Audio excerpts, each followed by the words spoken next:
Muito boa tarde, sejam todas e todos bem-vindos. Vamos chegando no nosso ambiente, cada um no seu ambiente físico, mas todos no mesmo ambiente espiritual, além de virtual. Todas e todos muito bem-vindos. É o nosso momento, é o momento do espírito. Quanto tempo dedicamos às hierarquias do mundo, às riquezas, posições, belezas? Quanto tempo dedicamos às coisas da mente, os estudos, as leituras, a arte? Quanto tempo dedicamos às coisas do espírito? Estudos também, práticas religiosas também, mas principalmente o serviço compassivo. Critério básico para nossa elevação espiritual. Autoobservação, autoconhecimento, conhecimento da vida, das leis de Deus e a prática do bem. Esses são os nossos pilares. Sim, conhecer a forma, a perspectiva espiritual, tudo que temos através da perspectiva espiritual, mas sempre refletindo esse conhecimento fora com o dentro. Conhecimento e autoconhecimento. E usando os dois, conhecimento e autoconhecimento, como estímulos, ferramentas para a prática do bem. Sejam todas e todos muito bem-vindos. Hoje vamos avançar o que a gente puder dentro da compreensão do que sejam os espíritos elevados. Na nossa ignorância pretensiosa, nossas teologias, religiões, têm apresentado aos homens hierarquias espirituais. Anjos, arcanjos, serafins, querubins, como se fôssemos capazes de realmente avaliar o que vem a ser o estágio avançado, o estágio elevado, a luz espiritual. Ainda estamos longe disso. Mas são inúmeras as hierarquias, as posições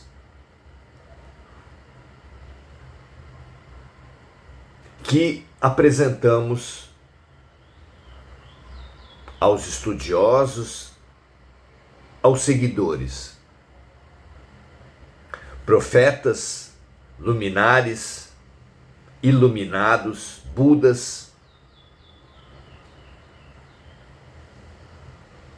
O que representa cada uma dessas categorias? Como compreender essas questões? Vamos ver a pergunta e a resposta feitas a Emmanuel.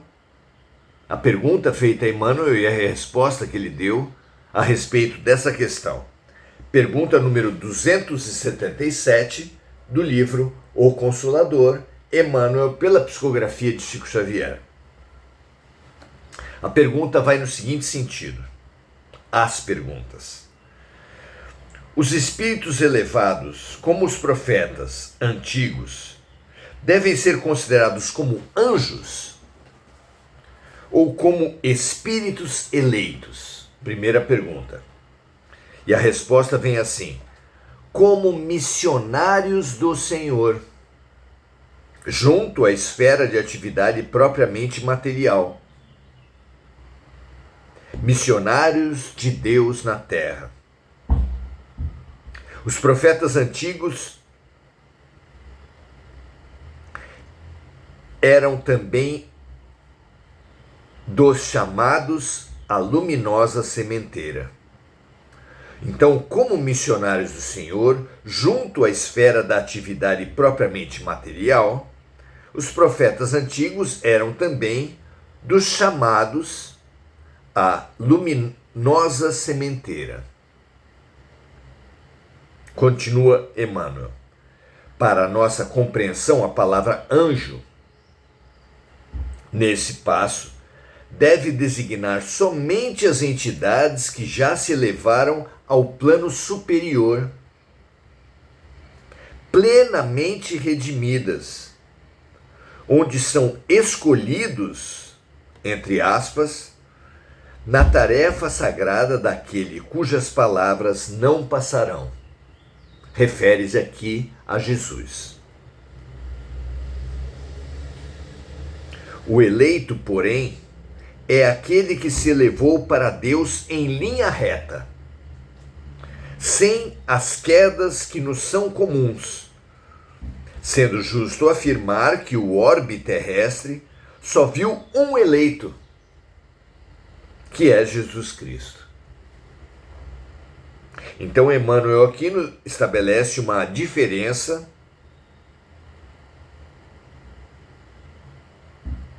entre os anjos, que ele considera as entidades que já se levaram ao plano superior, plenamente redimidas, que não guardam nenhuma pendência, nenhuma dívida frente ao passado, sendo escolhidos na tarefa sagrada daquele cujas palavras não passarão. Então, almas redimidas que se situam como servidores de Jesus, esses são os anjos. Mas eleito, Emmanuel considera apenas espíritos do quilate de Jesus Cristo. E continua.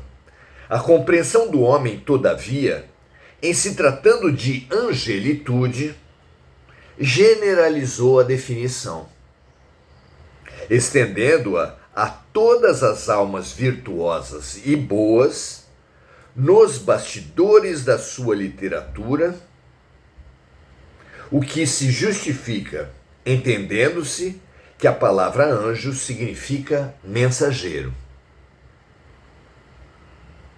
Então, Emmanuel deixa claro que não vê problema em considerarmos anjos todas as almas virtuosas e boas. Questão número 278. Devemos considerar como profetas somente aqueles a que se referem as páginas do Velho Testamento? Profetas, então, seriam somente aqueles designados na Bíblia, no Antigo Testamento? A resposta vem assim.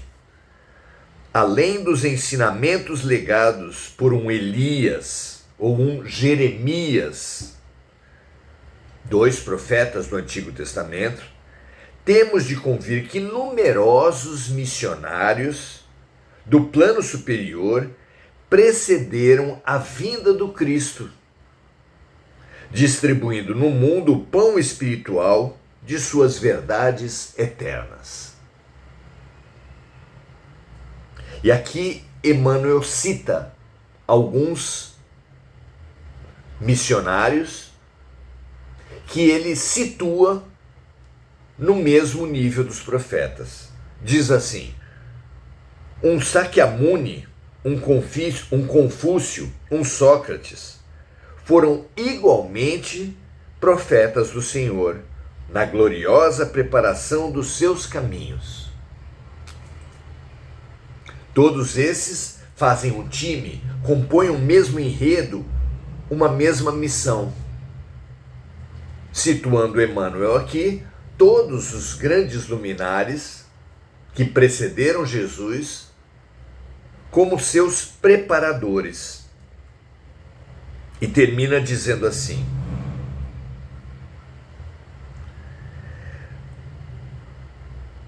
se desenvolveram ação distante, do ambiente e dos costumes israelitas pautaram a missão no mesmo plano universalista, em que as tribos de Israel foram chamadas a trabalhar, mas particularmente pelo progresso religioso do mundo.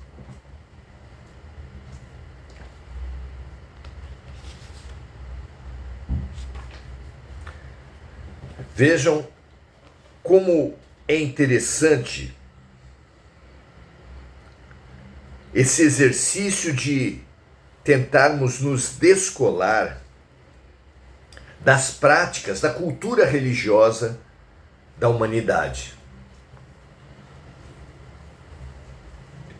As religiões, as hierarquias, os sacerdotes e os religiosos, estamos viciados na comparação, na competição, na guerra entre as religiões, buscando por todos os meios maneiras de situar a nossa religião como superior à dos outros.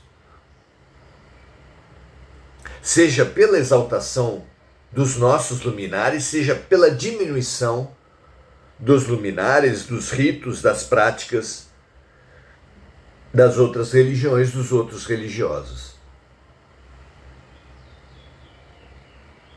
Emmanuel aqui vai em caminho diferente.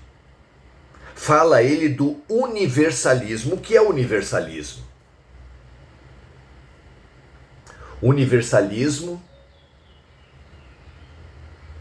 vem na linha de Jesus quando disse Pai Nosso. Jesus, ao proclamar o Pai Nosso, ao nos ensinar a dizer, a focar no Pai Nosso, nos estava ensinando o universalismo espiritual. A grande família universal, dentro da qual somos todos humanos, todos os animais, todos os vegetais, todos os minerais, somos todos filhos de Deus. O universalismo desarma a fragmentação, a competição, a guerra, a autoexaltação e a humilhação do outro, tristes, terríveis práticas a que temos nos dedicado e que tem levado à tortura, como nas Inquisições, às guerras, como nas cruzadas, às perseguições, como nas caças às bruxas. Práticas que, de alguma forma, existem em todos os terrenos, em todos os territórios, em todas as nações, em todas as religiões. Fundamental compreendermos isso e entendermos que os verdadeiros profetas, os verdadeiros luminares, nada tinham dessa competição, dessa guerra, dessa exclusividade que os sacerdotes e os seguidores depois deles adotaram. Almas verdadeiramente elevadas elevam-se acima das instituições, das práticas, da cultura religiosa humana. Não há como imaginar um real luminar ainda apegado, disputando nas trincheiras humanas por qual é o melhor profeta, qual é o maior religioso, a maior religião, a melhor prática espiritual. Assim como o sol, passando por diversos vidros coloridos, transmite através desses vidros luzes próprias com a cor desses vidros, a luz de Deus também adquire um colorido especial, de acordo com cada cultura, cada tempo, cada conjunto de pessoas. Temos dito que numa grande instituição educacional, que vá dos primeiros aos últimos anos de estudo acadêmico, não haveria como tentar dizer qual o professor mais importante, se o da educação infantil ou da pós-graduação. Não haveria como estabelecer igualmente qual o estudo mais importante, quais os livros, as práticas pedagógicas mais importantes. Ninguém, em sã consciência, se entregaria a essa hierarquização dos estudos, dos livros, das práticas, dos mestres. Por quê? Porque cada aparato pedagógico, cada educador compreendem aquilo que é adequado, aquilo que é necessário para cada grupo de alunos. Não há comparação entre as práticas e os professores do ensino infantil, do fundamental, do ensino médio, do ensino superior e da pós-graduação. A cada um de acordo com as suas necessidades. É a conclusão óbvia. Não há como alguém da pós-graduação ter alcançado esse nível educacional sem ter passado pelo ensino fundamental. Não há ninguém no ensino médio que não seja de alguma forma convidado a alcançar níveis superiores de educação. Ainda que social e economicamente nem todas as criaturas possuam meios, mas muitas encontram caminhos para as suas capacidades, para os seus talentos. Não existem as hierarquias que a vaidade, que o orgulho, que o egoísmo tentam imprimir às instituições, aos ritos, aos sacerdotes e aos luminares. Essa divisão caracteriza a violência, caracteriza o ego, o egoísmo, caracteriza o primitivismo das almas. Vejam só, lutando por quem é mais elevado espiritualmente, todos aqueles que lutam pela posição do mais elevado espiritualmente são, na verdade, muito pouco elevados.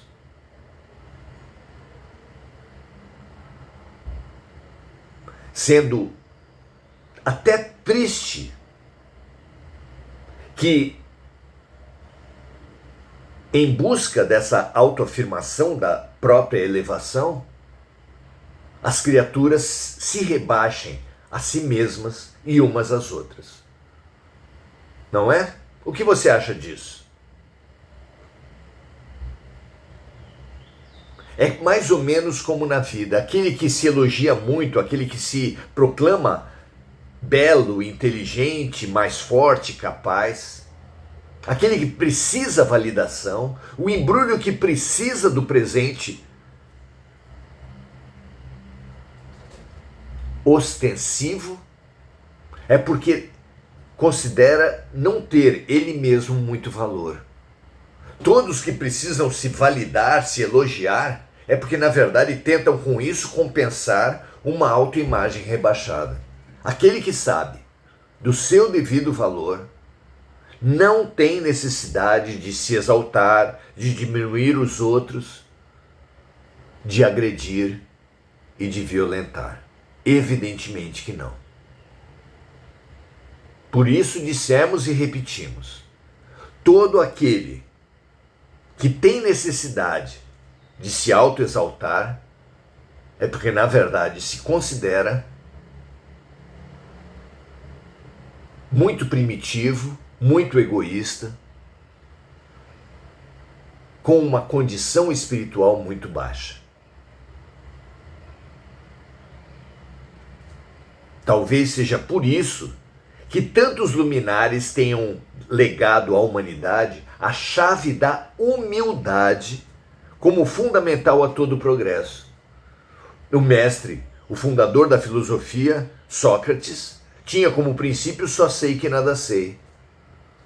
E Jesus teve como primeira bem-aventurança, bem-aventurados os humildes, porque deles é o reino dos céus. Para além disso, Siddhartha Gautama, o Buda, Francisco de Assis, Irmã Dulce, Madre Teresa, Chico Xavier, os pretos velhos que saborosamente nos vêm orientando há tanto tempo no espiritismo do Brasil. Será por acaso que todos eles têm tão forte essa marca da humildade? Será por acaso que todas as tragédias cometidas em nome de Deus, não apenas as do passado, mas as do presente, com exploração, extorsão, alienação de bens, estelionato espiritual, como temos ainda hoje, abuso sexual a partir do território do sagrado, tudo isso é uma trágica demonstração, trágica e eloquente demonstração do nosso terrível primitivismo. Diz Jesus que o único pecado que não tem perdão é o pecado cometido contra o Espírito Santo. Nós entendemos essa proposição do Cristo não como uma declaração definitiva, ou seja, que jamais poderiam resgatar os seus erros, mas que na transição planetária, nesse processo de fim dos tempos, de passagem do mundo de expiação e provas para o mundo de regeneração, o único errado que não tem condições de ainda nesse momento se redimir é aquele que usou o território do sagrado para oprimir, para extorquir, para explorar, para enganar, para abusar. Porque ele se utiliza do que há de mais belo, o que há de último recurso na vida e na alma da criatura humana, distorcendo, apodrecendo, agredindo, destruindo, assassinando o que há de mais sagrado dentro da criatura. Danos que, em alguns casos, levam mesmo muitas vidas para serem resgatados.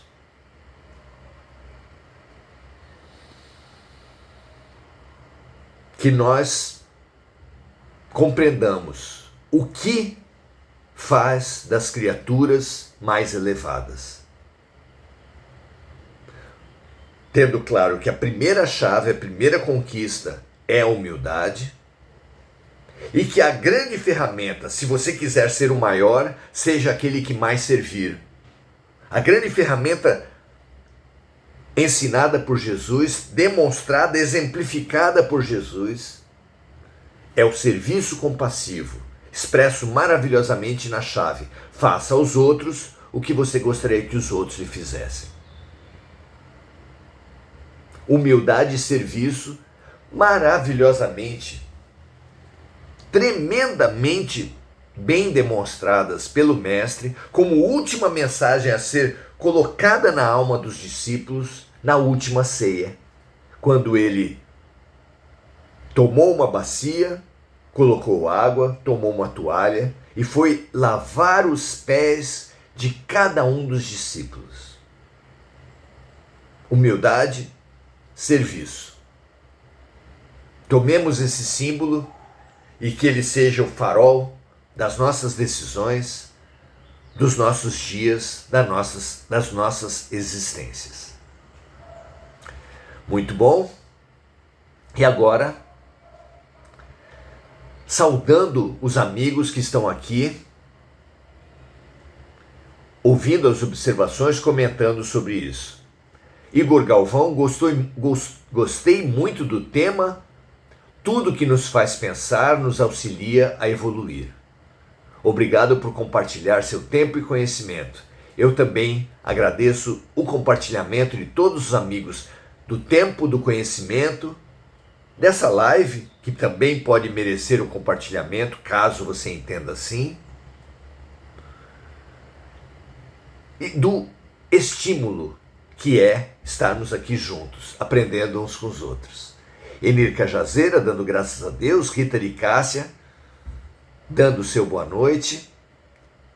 K. Veiga, dando seu boa noite.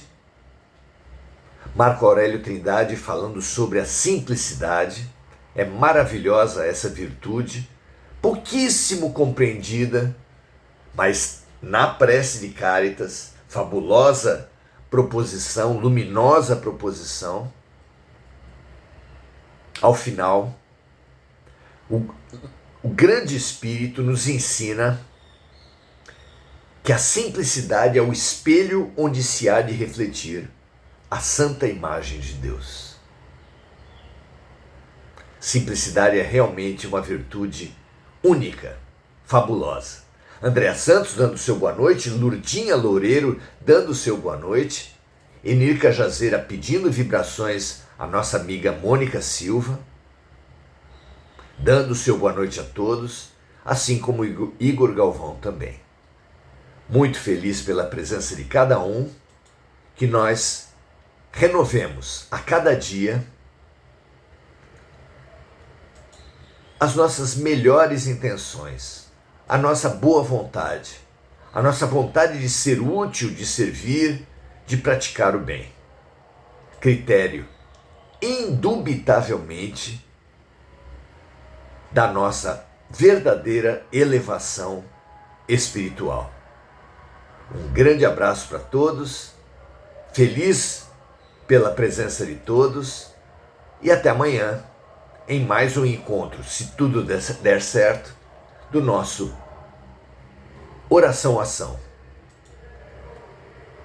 Um grande abraço, ótimo final de sexta-feira para todos e até amanhã em mais uma noite de estudos. Paz e bem, até amanhã.